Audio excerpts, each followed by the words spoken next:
பாட்டாளி மக்கள் கட்சி பாஜகவுடைய போய் சேர்ந்திருக்கிறது. அண்ணன் அவர்கள் அண்மையிலே ஒரு கூட்டத்தில் பேசும்போது சொன்னார், தமிழ்நாட்டை பொறுத்தவரையில் பாஜக 0 என்று சொன்னார், 0 என்று சொன்னார். சில ஆண்டுகளுக்கு முன்பு பாமக நிறுவனர் மருத்துவர் ராமதாஸ் அவர்கள் பாஜக ஆட்சிக்கு மார்க் போட வேண்டும் என்று ஒரு பேட்டியிலே பத்திரிகையாளர் கேட்கிறார். அப்போது அவர் சொன்னார், பாஜகவுக்கு மார்க்கே போட முடியாது, 0க்கு கீழே ஏதாவது இருந்தால் சொல்லுங்கள் போடலாம் என்று சொன்னார்.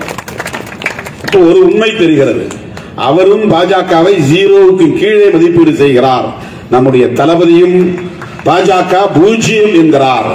அந்த 0த்தோடு 1 சேர்ந்திருக்கிறது, அவ்வளவுதான். 0 + 1 = 1. பாஜக + பாமக = பாமக, அவ்வளவுதான். ஆளே கிடைக்கவில்லை.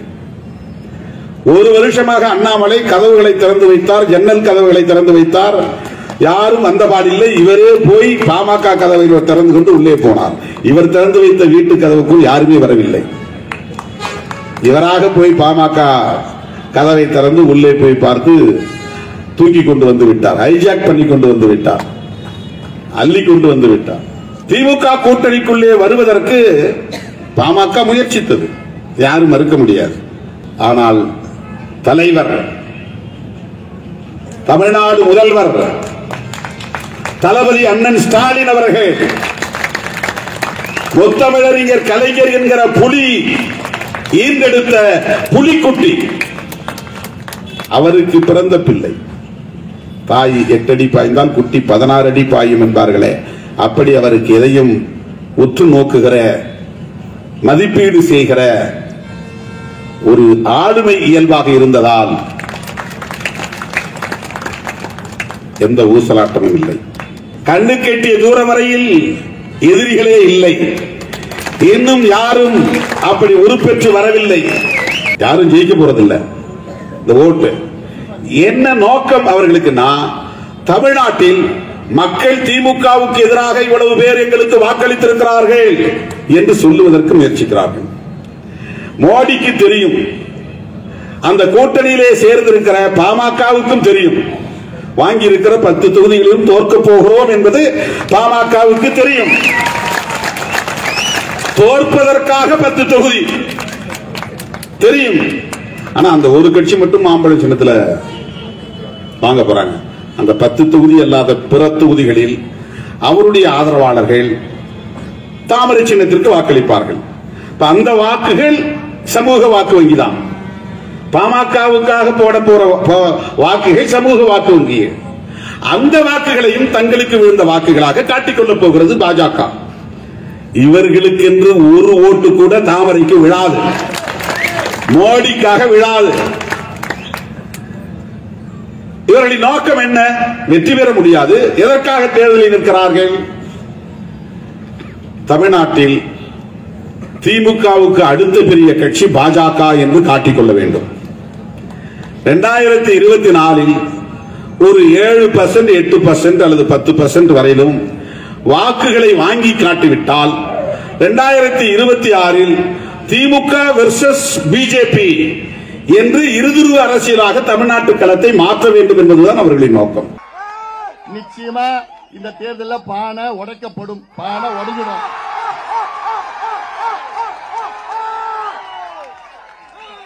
அதுக்கு தாண்டா நான் வந்திருக்கிறேன், பானையை உடைக்கிறது தாண்டா வந்திருக்கிறேன்.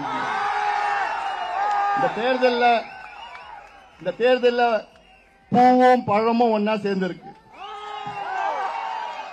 தாமரை பூவும் மாம்பழமும் ஒன்னா சேர்ந்திருக்கு. அதனால இனி இந்த அத்துமீறு அடங்கமாறு அதெல்லாம் ஒன்னும் எடுபட போறது கிடையாது. நம்ம நடத்துகின்ற டீசன்ட் அண்ட் டெவலப்மெண்ட் பாலிடிக்ஸ் நான் உங்களுக்கு நல்ல வகையில உங்களை வழி நடத்துகின்றேன். இது என்னுடைய கடமை. குறிப்பா என் தம்பிகளை நல்ல வகையில வழி நடத்துவேன். என்னோட நோக்கம் என்ன? நீங்க எல்லாம் படிக்கணும், படிச்சுட்டு வேலைக்கு போகணும். அதுதானே ஐயா உங்களுக்காக இவ்வளவு காலமா போராடிட்டு வர்றாரு.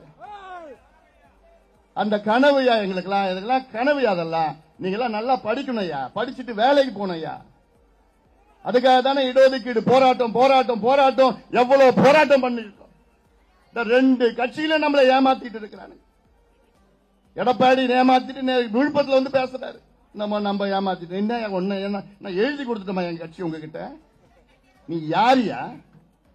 உனக்கு ஏதாவது உணர்வு இருக்கா? சமூக நீதினா என்னன்னு தெரியுமா எடப்பாடி பழனிசாமிக்கு? கிலோவிடம் தெரியுமா அவருக்கு? இந்த ரெண்டு கட்சியும் தமிழ்நாட்டை வியாபாரம் செஞ்சுட்டு இருக்கிறார். அதாவது இவங்க ரெண்டு பேரும் நிர்வாகம் செய்யல, நிர்வாகம் செய்யறதுக்கு தெரியாது இவங்களுக்கு. அட்மினிஸ்ட்ரேஷன் என்னன்னு இவங்க ரெண்டு பேருக்கு தெரியாது. Business, pure business. நான் கேட்கிறேன் திருமாவளவன் அவர்களே, நீங்க இருக்கிற கூட்டணியில உங்களுக்கு எங்க மரியாதை கிடைக்குதா? உங்களுக்கு முதல்ல நீங்க இருக்கிற கூட்டணியில சமூக நீதினா என்னன்னு அர்த்தம் உங்க கூட்டணிக்கு தெரியுமா? உங்க கூட்டணி தலைவர் ஸ்டாலின் இருக்கிறார், அவருக்கும் சமூக நீதிக்கு என்ன சம்பந்தம் இருக்கு? இல்ல அவர் புள்ள ஒருத்தர் இருக்கிறார், விளையாட்டு புள்ள, அவர் விளையாட்டு துறை விளையாட்டு புள்ளையா இருக்கிறார்.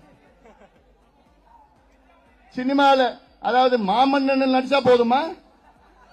தாழ்த்தப்பட்ட சமுதாயத்துக்கு மரியாதை கொடுக்க தெரியுமா? தெரியாத உங்களுக்குலாம்? இல்ல இல்ல நான் கேட்கிறேன், இன்னைக்கு தமிழ்நாட்டில் 34 அமைச்சர்கள் இருக்கிறாங்க. 34 அமைச்சர்கள், அது முதல் அமைச்சர் ஸ்டாலின் அவர்கள். அதுல 3 தாழ்த்தப்பட்ட சமுதாயத்தை பட்டியலினத்தை சார்ந்த 3 அமைச்சர்கள் இருக்கிறாங்க. இப்போ ஒவ்வொரு அமைச்சருக்கும் ஒரு புரோட்டோகால் இருக்கும். இப்போ முதல் அமைச்சருக்கு வந்து நம்பர் 1 புரோட்டோகால், இரண்டாவது அமைச்சர் துரைமுருகன் அவர் பொதுச் செயலர் 2வது புரோட்டோகால், 3வது ஏவா வேலுன்னு நினைக்கிறேன். அது மாதிரி ஒரு புரோட்டோகால் இருக்கு ஒவ்வொரு அமைச்சருக்கும். ஆனால் தாழ்த்தப்பட்ட சமுதாயத்தை சார்ந்த 3 அமைச்சர்களுக்கு என்ன புரோட்டோகால் தெரியுமா? 30வது இடத்துல சி.வி. கணேசன், ஊர் அவரு திட்டக்குடி, அவர் வந்து எப்ப எதுல வர்றாரு? 30வது இடத்துல வர்றாரு. அடுத்தது 33வது இடத்துல அவரு என்ன வேந்தன், அவரு மதிவேந்தன். 33வது இடத்துல மதிவேந்தன். அப்புறம் கடைசி இடத்துல 34வது இடத்துல கயல்விழி செல்வராஜ். 34வது இடத்துல. இதுதான் நீங்க மரியாதை கொடுக்கிறது? என்னமோ சமூக நீதி பத்தி பேசிட்டு இருக்கிற 34 அமைச்சர்கள் கடைசி 4 இடத்துல நீங்க பட்டியலினத்தை சார்ந்தவர்களுக்கு நீங்க புரோட்டோகால் கொடுக்கறீங்க. நீ சமூக நீதி பத்தி பேசுறதுக்கு உனக்கு என்ன தைரியம், உனக்கு என்ன அருகதை இருக்கு? நீ அந்த கூட்டணியில் தானே இருக்கிற, நீ கேட்க வேண்டியதானே? இன்னைக்கு வரைக்கும் வேங்க வயல் வாய் திறந்தியா? நான் திறந்த ஐயா பேசினாரு சம்பந்தமா. சமூக நீதினா இன்னைக்கு இந்தியாவிலே ஒரே தலைவர் மருத்துவர் ஐயா அவர்கள் மட்டும் யாரும் கிடையாது, வேற யாருக்கும் தகுதி கிடையாது. எங்க ஐயா பேசுறது மட்டும் கிடையாது. இந்த தேர்தல் எடுத்துக்கோ, 10 தொகுதிகள், 10 நாடாளுமன்ற தொகுதியில நம்ம போட்டிடுறோம். அதுல 3 தொகுதிகள் பெண்கள், பெண் வேட்பாளர் 30% இடஒதுக்கீடு. 10 தொகுதியில 2 தொகுதி தாழ்த்தப்பட்ட சமுதாயத்துக்கு பட்டியலினத்திற்கு கொடுத்திருக்கோம், அதுல 20% இடஒதுக்கீடு. உண்மையான இடஒதுக்கீடு, இதுதான் உண்மையான சமூக நீதி. நீங்க பேசுறது வேற, செய்யறது வேற. பாட்டாளி மக்கள் கட்சி இன்னைக்கு இந்தியாவில், நான் தமிழ்நாட்டில் மட்டும் சொல்ல, இந்தியாவில் ஏதாவது ஒரு கட்சி சொல்லுங்க அதனுடைய பொதுச் செயலாளர் பட்டியலினத்தை சார்ந்தவர் பொதுச் செயலாளர் கொடுக்கணும்னு அரசியல் சாசனத்தில் இருக்காயா, கான்ஸ்டிடியூஷன்ல இருக்காயா? பாட்டாளி மக்கள் கட்சி இருக்கு. நமக்கு கிடைச்ச முதல் அமைச்சர் பதவி யாரு கொடுத்தோம்?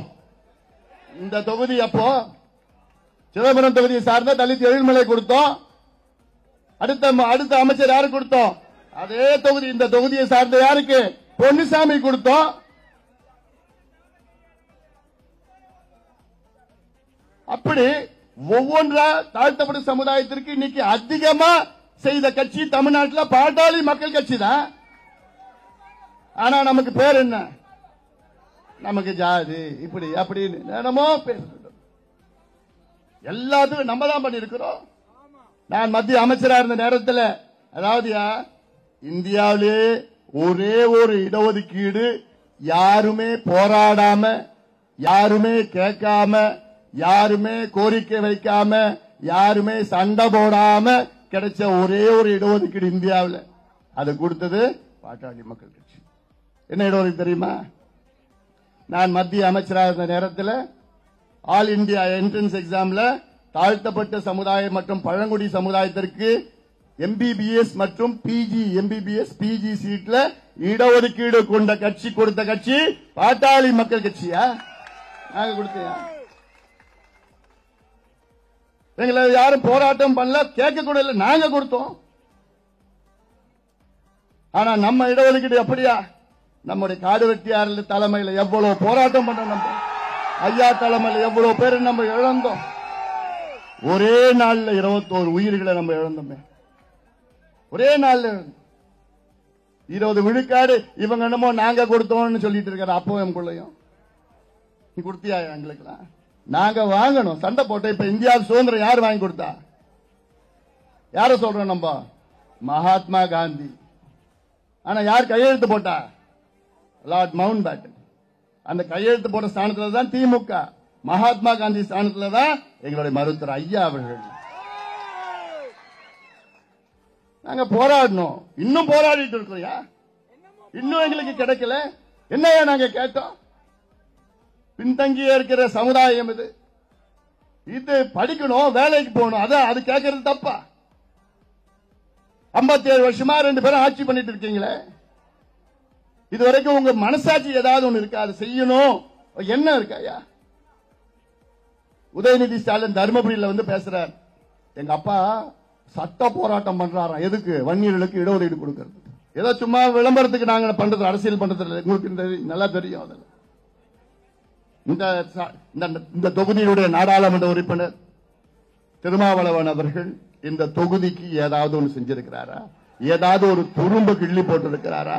இந்த வந்த பிரச்சனைகளுக்கு ஏதாவது ஒரு தீர்வு கொண்டு வந்திருக்கிறாரா?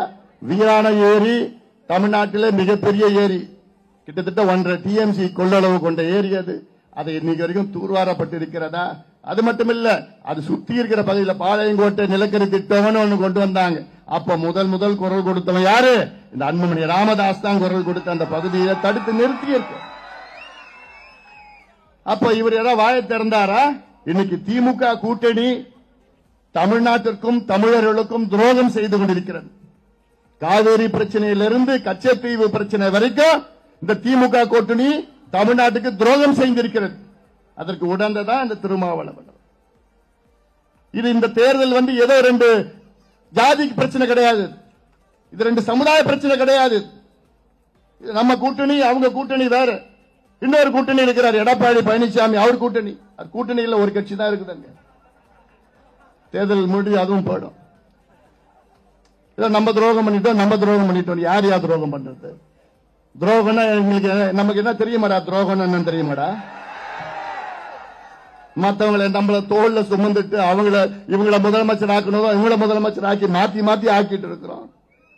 எங்களை பார்த்து துரோகின்னு சொல்றது உனக்கு என்னையா தகுதி இருக்கு? உனக்கு என்ன அருகதை இருக்கு? இந்த மண்ணுக்கும் மக்களுக்கும் உண்மையா உழைக்கின்றவன் நாங்கள், பாட்டாளிகள் தான். நாங்கள் பாட்டாளி, நெத்தியில வேறு சிந்துகிற பாட்டாளி.